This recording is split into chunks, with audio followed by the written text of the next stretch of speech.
জানিয়ে দেব আন্তর্জাতিক সংবাদ। শুরুতেই সংবাদ শিরোনাম, পরে বিস্তারিত। গাজায় রাতভর ইসরায়েলি হামলায় কমপক্ষে নিহত। এরপর জানিয়ে দেব গাজায় প্রতিদিন 27 শিশু নিহত হচ্ছে, ইতিম হয়েছে 39,000 জন। আরো জানিয়ে দেব ইরানে হামলা নিয়ে ইসরায়েলি পরিকল্পনা প্রত্যাখ্যান করেছেন ট্রাম্প। রিপোর্ট।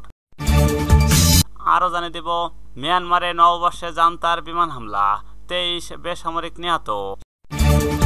সর্বশেষ জানিয়ে দেব ইরান মার্কিন আলোচনার আগে তেহরানে গেলেন সৌদি প্রতিরক্ষা মন্ত্রী। এতক্ষণ শুনছিলেন সংবাদ শিরোনাম, এবার বিস্তারিত। তার আগে অনুরোধ থাকবে আজকের এই ভিডিও সম্পর্কে আপনার মূল্যবান মতামত। ভিডিও ভালো লাগলে লাইক, কমেন্ট ও শেয়ার করে সবাইকে দেখার সুযোগ করে দিন। গাজায় রাতভর ইসরায়েলি হামলায় কমপক্ষে 25 নিহত।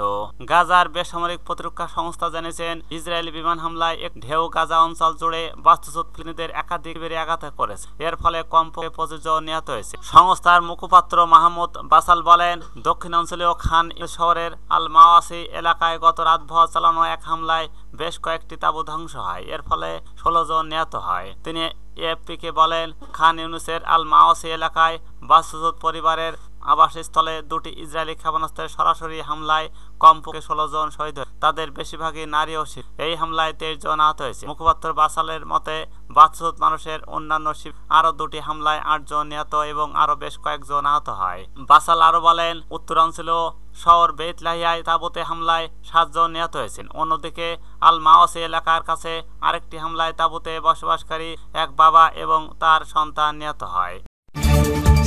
গাজায় প্রতিদিন 27 শিশু নিহত হচ্ছে, ইতিম হয়েছে 39,000 জন। 2023 সালে গাজা উপত্যকায় ইসরায়েলের তাণ্ডব শুরু হওয়ার পর থেকে প্রতিদিন 27 জন শিশু মারা যাচ্ছে। এই সঙ্গে যুদ্ধের ফলে গাজার 39,000 শিশু ইতিম হয়েছে। ফিলিস্তিনে সেফের একজন প্রতিনিধি এই তথ্য দেন। খবর আল জাজিরা প্রতিবেদন অনুসারে সেফের প্রতিনিধি বলছেন, যুদ্ধ শুরু হওয়ার পর থেকে গাজায় প্রতিদিন নিহত শিশু ও কিশোর সংখ্যা 27 জনে পৌঁছেছে। ইউনিসেফের তথ্য অনুসারে বর্তমানে গাজায় অন্তত 16,000 ফিলিস্তিনিকে জরুরি চিকিৎসার জন্য তাৎক্ষণিকভাবে সরিয়ে নেওয়া প্রয়োজন। জরুরি চিকিৎসা সহায়তার প্রয়োজন এমন লোকদের মধ্যে 4,000 শিশু রয়েছে। জানুয়ারিতে সম্পাদিত যুদ্ধবিরতি লঙ্ঘন করে 18 মার্চ ইসরায়েল বাহিনী গাজায় পুনরায় গণহত্যা শুরু করে এবং আক্রমণ তীব্রতা বাড়ায়। গাজার স্বাস্থ্য মন্ত্রণালয় জানিয়েছেন, উত্তরাঞ্চলে ইসরায়েলি বিমান হামলায় গত 24 ঘন্টায় আরও 40 ফিলিস্তিনি নিহত হয়েছেন। এর ফলে 2023 সালে অক্টোবর থেকে গণহত্যা মৃতের সংখ্যা 51,065 জনে পৌঁছেছে। মন্ত্রণালয়ের বিবৃতি বলা হয়েছে, গত 24 ঘন্টায় আরও 73 জন আহত ব্যক্তিকে হাসপাতালে নেওয়া হয়েছে, যার ফলে ইসরায়েলি আক্রমণ আহতদের সংখ্যা 1,16,505 জনে দাঁড়িয়েছে। অনেক এখনো ধ্বংসস্তূপের নিচে এবং রাস্তায় আটকা পড়েছে। উদ্ধারকর্মীরা তাদের কাছে পৌঁছতে পারছেন না। ইরানে হামলা নিয়ে ইসরায়েলি পরিকল্পনা প্রত্যাখ্যান করেছেন ট্রাম্প। রিপোর্ট। আগামী মাসের মধ্যেই ইরানে পারমাণবিক স্থাপনা হামলা চালানোর পরিকল্পনা করেছিল ইসরায়েল। তবে মার্কিন প্রেসিডেন্ট ডোনাল্ড ট্রাম্প ইরানে হামলার এই প্রস্তাব হোয়াইট হাউসের কর্মকর্তা এবং বিষয়টির সঙ্গে পরিস্থিতি অন্যদের উদ্বুদ্ধ দিয়ে বুধবার 16 এই কথা জানায় নিউ ইয়র্ক টাইমস। প্রতিবেদন অনুসারে তেহরান হামলার পরিবর্তে ট্রাম্প ও ইরানের সঙ্গে নতুন চুক্তি করার পথ নেন। মিয়ানমারে নববর্ষে জান্তার বিমান হামলা, 23 বেসামরিক নিহত।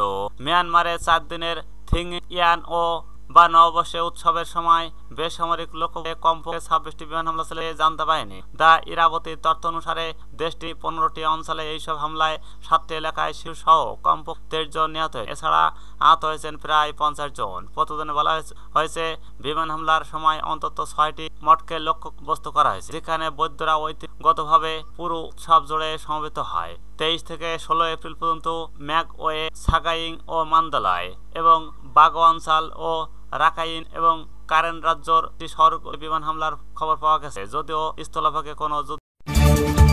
ইরান মার্কিন আলোচনার আগে তেহরানে গেলেন সৌদি প্রতিরক্ষা মন্ত্রী। ইরানের সামরিক কর্মকর্তাদের সঙ্গে আলোচনার জন্য বৃহস্পতিবার 17 এপ্রিল তেহরানে সৌদি আরবের প্রতিরক্ষা মন্ত্রী খালেদ বিন সালমান। এই খবর জানিয়েছে কাতার টেলিভিশন আল আরাবির এক প্রতিবেদনে বলা হয়েছে, দুই অঞ্চলের শক্তির মধ্যে উন্নত সম্পর্কে আরও দৃঢ় করার জন্য এই সফর। মেয়র নিলসি জানিয়েছেন, খালেদ তার অবস্থানকালে ইরানের উচ্চপদস্থ সামরিক ও রাজনৈতিক কর্মকর্তাদের সঙ্গে গুরুত্বপূর্ণ বৈঠক করবেন বলে আশা করা হচ্ছে। ইরানের সশস্ত্র বাহিনীর প্রধান মেজর জেনারেল মোহাম্মদ বাকের দেখা করবে। পরবর্তীতে অন্যান্য গুরুত্বপূর্ণ বৈঠকের ব্যবস্থা করা হবে।